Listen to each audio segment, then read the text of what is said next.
年金請求書が届きました。早速書いてみたのですが、結論から言うと、私の場合、別に取り寄せて添付する書類は特にありませんでした。戸籍抄本も住民票も通帳のコピーも雇用保険被保険者証も不要だったんです。 YouTube の解説動画を見ていると難しそうに見えますが、実際は同封の説明書を読めば十分でした。私が悩んだのは書類よりも提出までの段取りです。今回は私が省略できた書類と年金事務所相談、確認までの段取りをお話しします。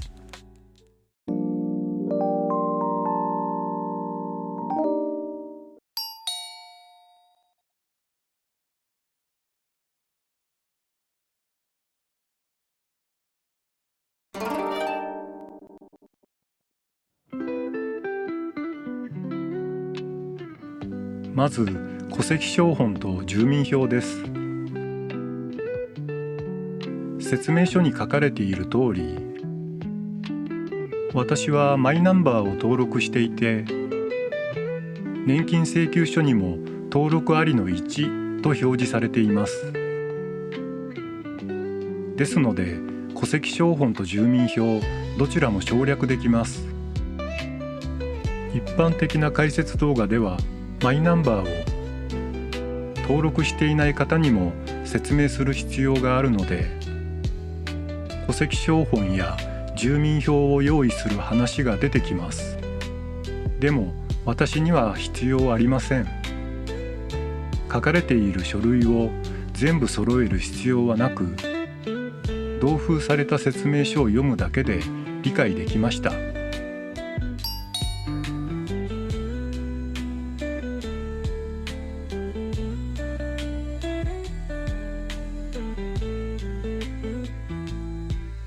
次は振込先とその添付書類です。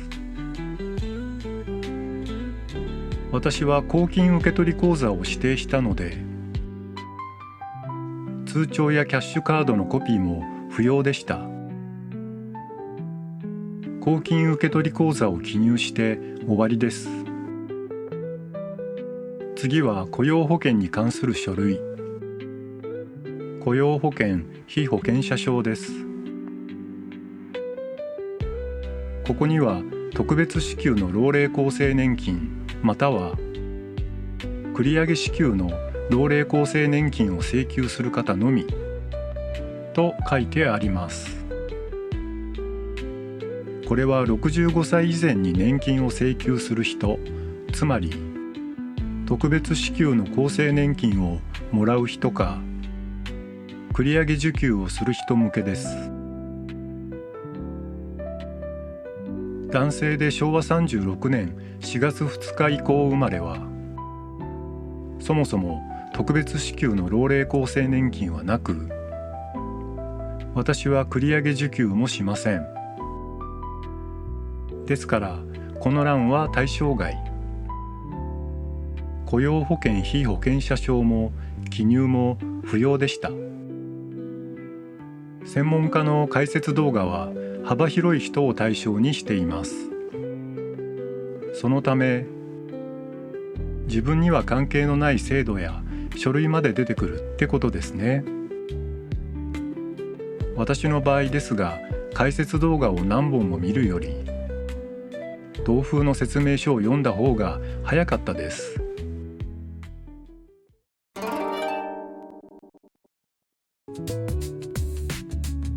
受取開始時期の選択欄、私は基礎年金だけ繰り下げます。老齢厚生年金を65歳から受け取るにして、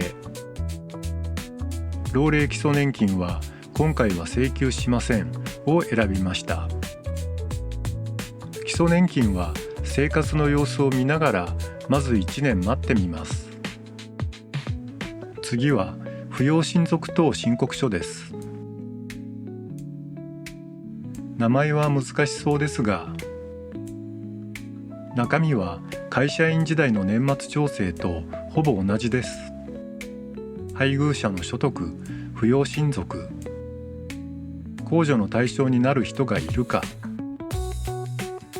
年金から源泉徴収される所得税の控除に反映させるための記入欄です。年末調整を思い出せば特に難しくありませんでした。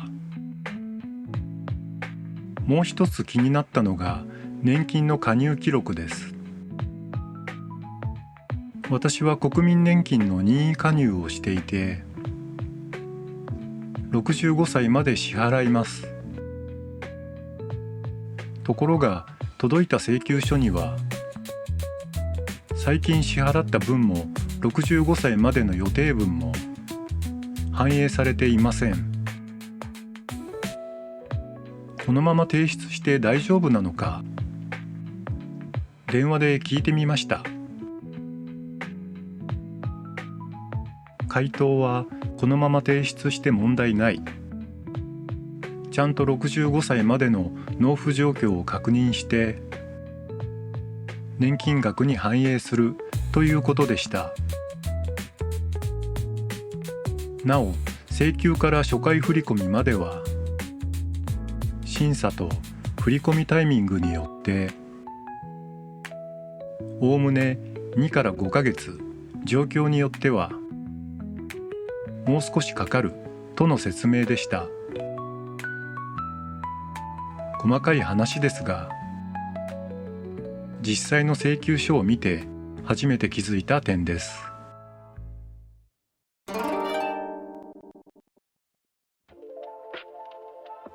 請求書は自分でほぼ完成できました。それでも提出前に年金事務所で最終確認してもらおうと思っています。ところが私の地域では相談予約が2ヶ月先まで埋まっていました。年金請求書が届いたのは誕生日のおよそ3ヶ月前です。ここで迷いました。書き方を教わるために2ヶ月待つのか。しかも相談予約は2つ同時に取れません。1度目の相談で書き方を教わり、その後もう一度予約して完成した書類を見てもらうとすると、同じ予約状況なら次の予約はさらに2ヶ月先です。それでは4ヶ月経ってしまいます。そこで私は予約をこうすることにしました。先に自分で全部書く。わからないところは電話で確認する。予約日は書き方を教わる日ではなく、完成した書類の最終チェックに使う。これなら不備が見つかっても提出日までに直せます。最終チェックが終わったら、誕生日の前日に予約なしで提出する予定です。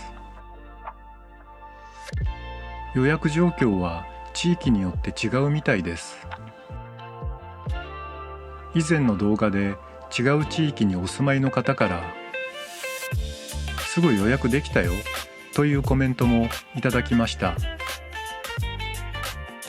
2ヶ月待ちというのは私の地域の話です。ただ請求書が届いたら予約状況は早めに確認した方がいいと思います。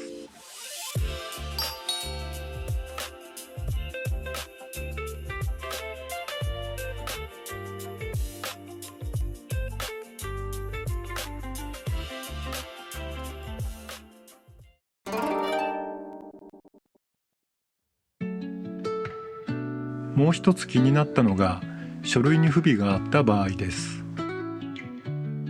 不備で手続きが遅れたら、その間の年金はもらえなくなるのか。これも電話で確認しました。結論は不備で処理が遅れてもその期間の年金がなくなるわけではありません。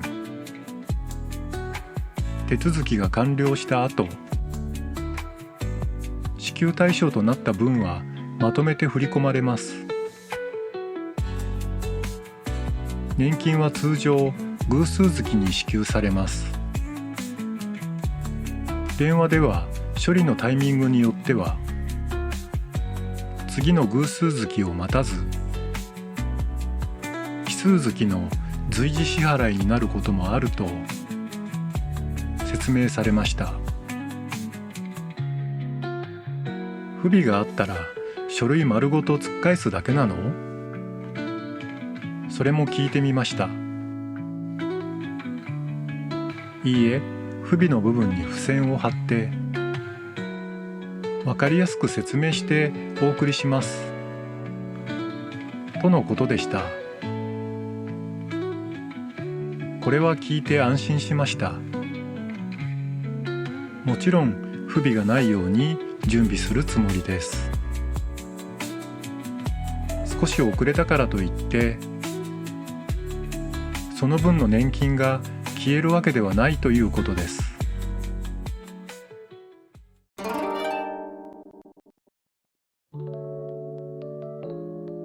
年金請求書の緑の封筒が届くといろんな書類が入っていて一見面倒に感じました。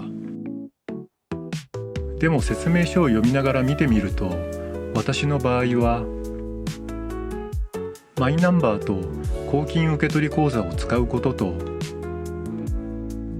65歳以降から年金を受け取ることで添付する証明書類はありませんでした。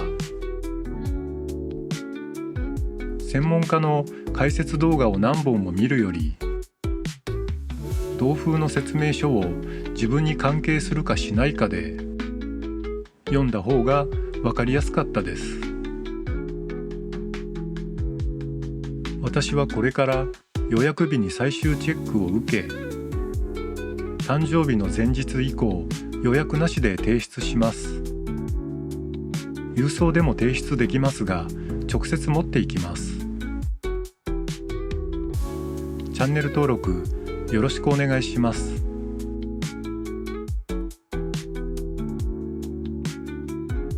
すでに年金請求をされた方の経験談や、これから請求書が届く方も、気になっていることがあればコメントで教えてください。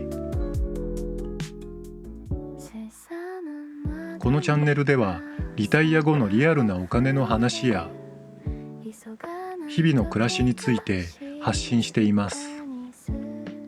チャンネル登録といいね、ハイプをいただけると励みになります。最後までご視聴いただきありがとうございました。また次の動画でお会いしましょう。